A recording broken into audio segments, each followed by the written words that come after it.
অন্তর্বর্তী সরকার নির্বাচনী অনুষ্ঠানে অযৌক্তিক সময় নষ্ট করবে না বলে জানিয়েছেন প্রধান উপদেষ্টা ডক্টর মোহাম্মদ ইউনূস। রাজনৈতিক দলগুলোর সাথে মতবিনিময়কালে তিনি এই মন্তব্য করেন। এদিন প্রধান উপদেষ্টার সাথে ইসলামী ৭টি সহ ২৫টি দলের নেতাদের সাথে পর্যায়ক্রমে বৈঠক করেন। এ সময় নির্বাচন কমিশন সহ বিভিন্ন প্রতিষ্ঠান নতুনভাবে সংস্কার ও ঢেলে সাজানোর প্রস্তাব দেন দলগুলোর নেতারা। রিপোর্ট করছেন ইমদাদুল্লাহ বাবু। সুষ্ঠু, নিরপেক্ষ এবং গ্রহণযোগ্য নির্বাচন অনুষ্ঠানে প্রস্তাবনা শুনতে শনিবার প্রধান উপদেষ্টার বাসভবন যমুনায় বিভিন্ন রাজনৈতিক দলের সাথে বৈঠক করেন ডক্টর মোহাম্মদ ইউনূস। প্রথমে খেলাফত মজলিস ও হেফাজতে ইসলাম সহ ৭টি ইসলামী দলের সাথে মতবিনিময় করেন প্রধান উপদেষ্টা।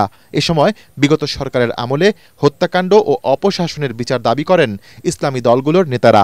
দাবি করেন শাপলা চত্বর ও পিলখানা হত্যাকাণ্ডের পুনঃতদন্ত।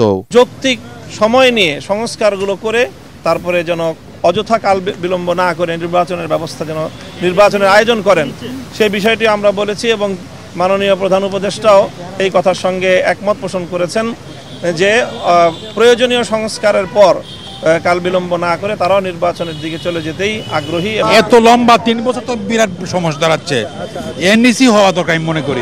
যতটুকু সময় দরকার সংস্কারের কাজগুলি সম্পন্ন করতে, ততটুকু সময় নিয়ে তারা দ্রুততম সময়ের মধ্যে একটা কাঙ্ক্ষিত নির্বাচন, সর্বমহলে গ্রহণযোগ্য নির্বাচন, ফ্রি অ্যান্ড ফেয়ার নির্বাচন তারা উপহার দেবে এবং সকল দলের সমান সুযোগ, লেভেল প্লেইং ফিল্ড নিশ্চিত করবে, এটা আমরা আশা করছি। ২৫০টিরও বেশি ডিজাইন অপশন নিয়ে ওয়ালটন স্মার্ট ফ্রিজ, বোঝে আপনার প্রয়োজন। পরে বাংলাদেশ জাতীয় সমাজতান্ত্রিক দল জাসদ ও ১২ দলীয় জোট এবং এলডিপির সাথে মতবিনিময় করেন প্রধান উপদেষ্টা। এতে ৮৩টি প্রস্তাবনা দেয় এলডিপি। দলটির শীর্ষ নেতা কর্নেল অলি আহমেদ বলেন, দেশ স্বৈরাচার মুক্ত হলেও শৃঙ্খলা এখনো আসেনি। রাজনৈতিক দলদেরকে ব্যস্ত রাখার জন্য একমাত্র অস্ত্র হলো নির্বাচনের একটা ফোরকাস্ট দিয়ে দেওয়া। এটা ৬ মাস পরেও হইতে পারে, ৯ মাস পরেও হইতে পারে, কিন্তু নির্বাচন তো হইতে হবে যত তাড়াতাড়ি সম্ভব।